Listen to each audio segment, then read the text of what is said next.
Hey guys, it's Elton here. I know it's been some time now since I've made a post, probably over a month actually.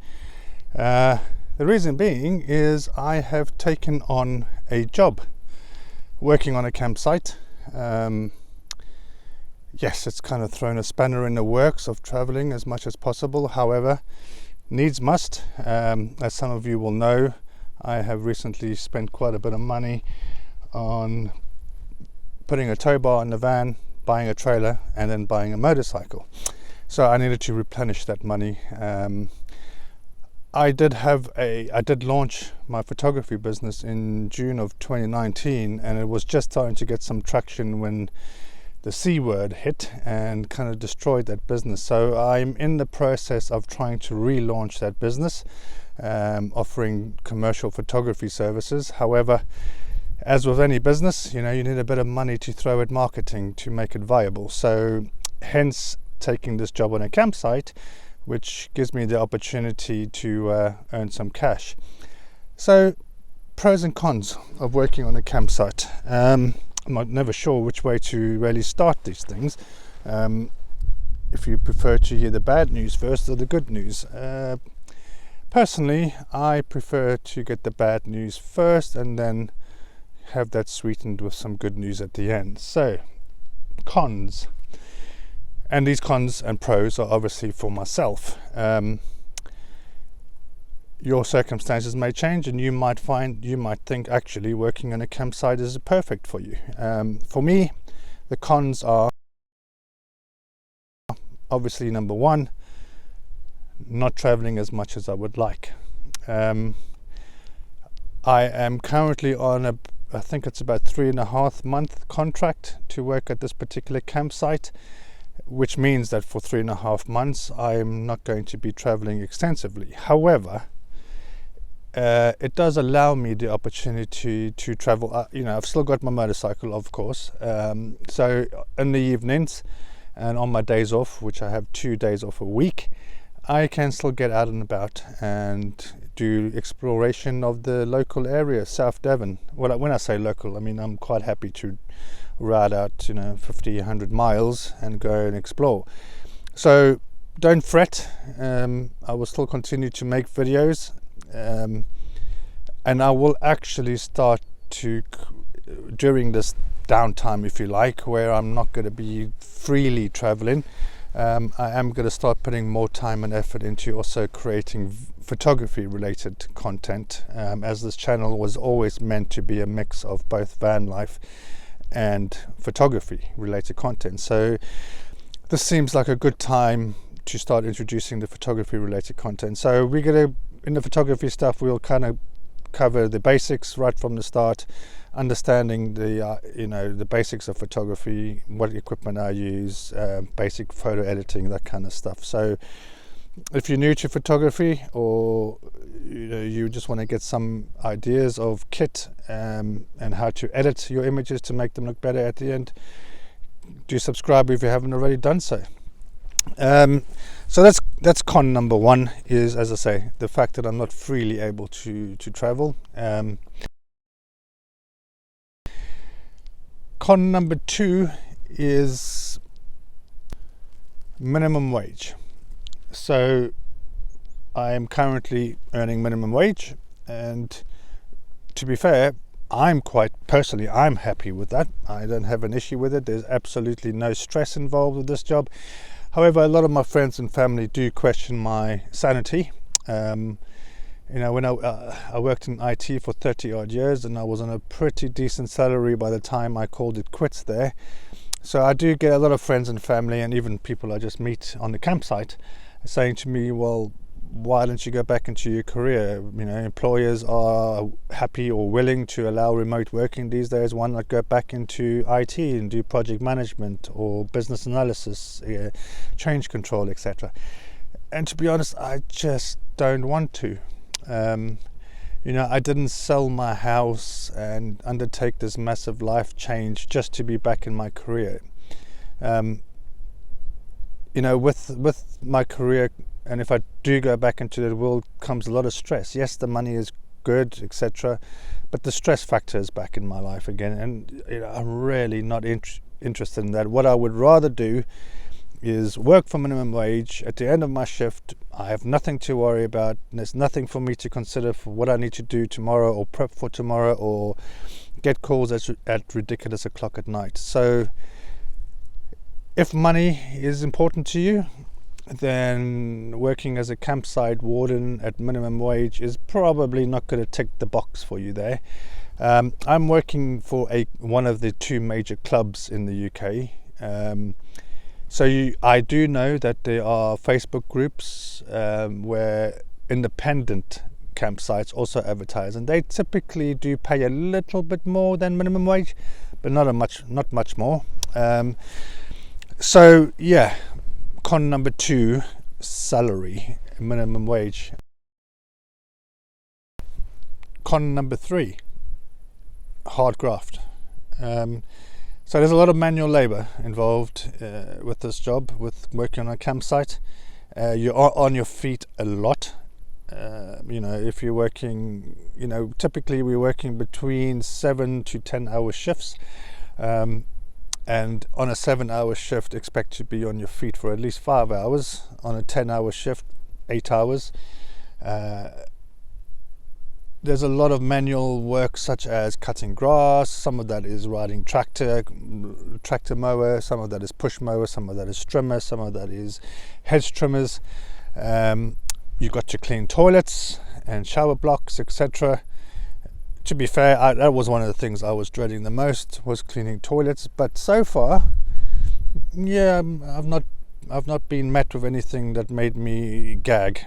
So that's not actually been as bad as I was anticipating it to be.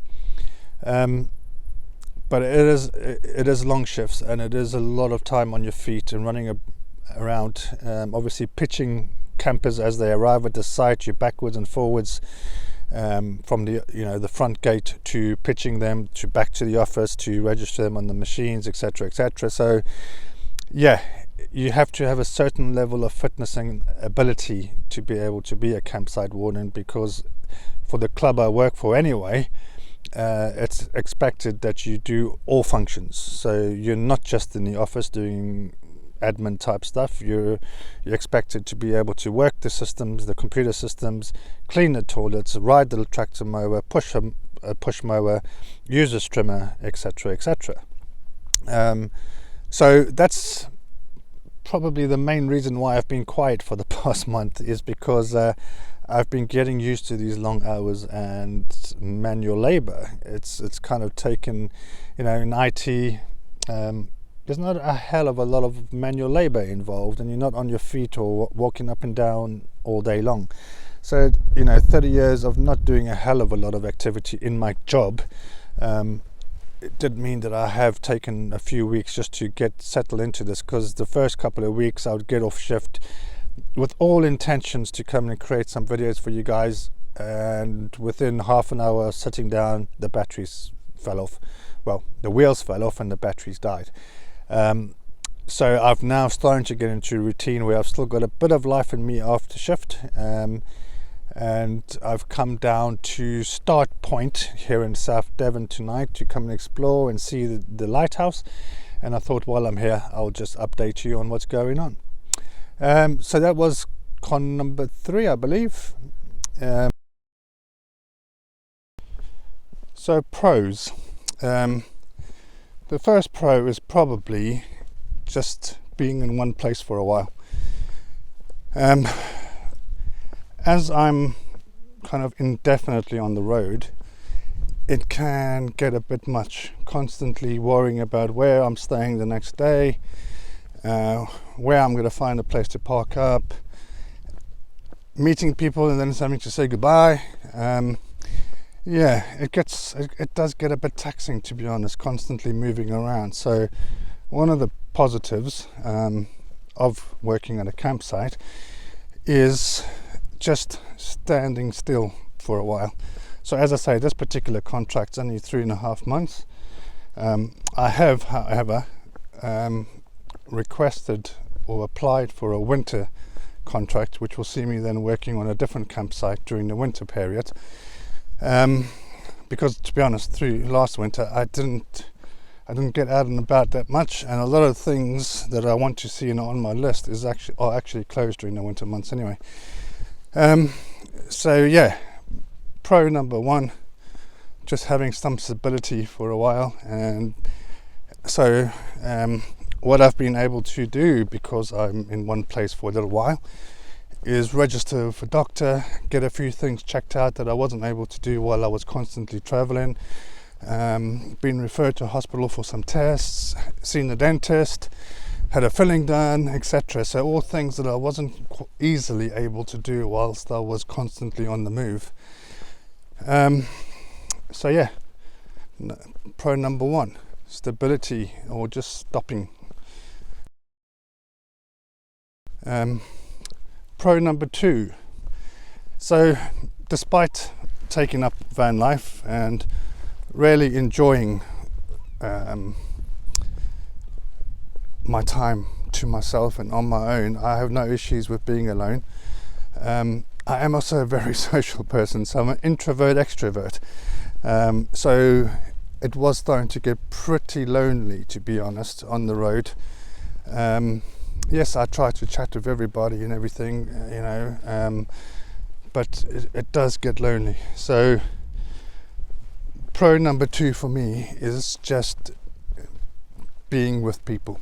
So one, I'm obviously with colleagues. There's 6 site wardens in total on this particular site. And then obviously besides the wardens that I've come to get on very well with, I also obviously interact with the campers on a daily basis, and I enjoy my chats with them, I enjoy my interactions with them. Many of them have picked up on my accent, so that's something that gets us having a chat. I've spoken to a few. When people from Holland hear my accent, they immediately clock on that I'm from South Africa, and then we proceed to communicate with each other they speak Dutch and I speak Afrikaans. So yeah, it's just nice to be able to have those interactions with people again, and see the reactions of people when they see the environment they're on, the pitch they're on, the view that they get from their pitch, etc., etc. It's quite rewarding,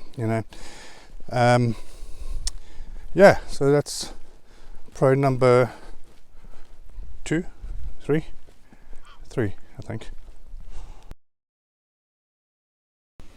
Pro number 3, access to luxuries. Now, luxuries aren't what they used to be in my old life, where luxury might be a bottle of caviar or something similar. Luxuries to me now are things like a washing machine, a tumble dryer and a microwave. So in the staff building / office, we have our own microwave, full-size fridge which we get a shelf on, chest freezer where you get some space in, washing machine and a tumble dryer, in addition to having our own shower and bathroom. So yeah, things you take for granted living in a house, you do get to miss when you're on the road. Popping something into a microwave is quite a novelty now. So yeah, that's pro number 3. Pro number 4. So as I mentioned, the pay isn't anything to shout about. It's minimum wage. Whilst I'm a site assistant, I think you do get more if you're a manager or regional manager, etc. But I have no ambitions of that. But what it does allow, that minimum wage, is the opportunity for me to start building up clients for my photography offering. Gives me time to redesign my website, get some marketing material together, put my business plan together, and really niche down to the people I'm going to target. And that income, whilst it's what it is income, and allows me to spend some money on marketing, etc. So it's a means to an end, if you like. Pro number 5. Your pitch and your electricity is included. So whilst the pay itself may not be great and is in fact minimum wage, if you take into account the savings that you would be paying for a pitch, which if you're looking at electrical pitch and let's say you have a budget of £15 per night, that can be another £450 a month. So if you add that onto the salary you're earning, it's fair money. It's not too bad. I'm obviously traveling solo, so if you were a couple and the club does take on couples as wardens, between the two of you can earn a decent monthly salary. So yeah, that was number 5, I believe. Pro number 6. So as I mentioned in con number 1, I believe it was, I'm obviously not able to travel as freely as I would like, but remember, I'm on a long-term photography project, so for me, I would like to be traveling fairly regularly and constantly. It may be for you that van life isn't about traveling as much as just living an alternative lifestyle. One of the benefits of working for the club, or one of the clubs, is that I can choose to, if I come back next season for example, I can opt to go to a different site and therefore see a different part of the UK. So that's quite, that's a pro. You're not fixed in one location for forever, or as long as you choose to work for the club. So each season, now bear in mind there's a summer season and there's a winter season. So you could work 2 seasons in a year if you like, and therefore be at 2 different locations. With the club also, they have what they call sitters, site sitters, where you don't get paid for it, but when a site closes in the off season, they often need people to be on those sites just to keep an eye on the site, etc. So again, an opportunity there to maybe go to a different part of the country you've not been before, bearing in mind, yes, you'll get your pitch for free and your electrical hookup for free, but you're not going to get paid. So yeah, to me that is a pro, the fact that you're not in one particular area or one particular site for your entire employment with the club, and that you can get to move around. And finally, pro number 7. Now again, this might be contradictory to what I said in con number 1, which is not being able to travel as often. However, one of the pros of being static for a while is that I get to explore the area I'm in quite extensively and a more leisurely rate. When I was constantly moving every 2-3 days, it was quite jam-packed to try and see as much as I could in those areas. And in fact, I often moved on from parts of Wales, for example, where there was still loads of things I wanted to see or do in those areas. So being on one site for 3, 4, 6, 7 months allows me to go out and really explore the county in greater detail, and bring you the content from whatever areas I'm in. So as I say, at the moment I'm in South Devon, and I'm intending to try and cover as much of, it's impossible for me to cover the entire Devon county, however, on my days off. However, I can get out there and travel by bike and see a lot of the surrounding areas. So yeah, that pretty much wraps up the pros and cons of working on a campsite. If you've got any questions that I haven't answered in this video, please do comment below, and if you haven't already done so, please do consider subscribing to the channel. It's free, doesn't cost you anything, and your support and your company on the road really does mean the world to me. So until next time guys, keep well, be safe and be happy. Cheers.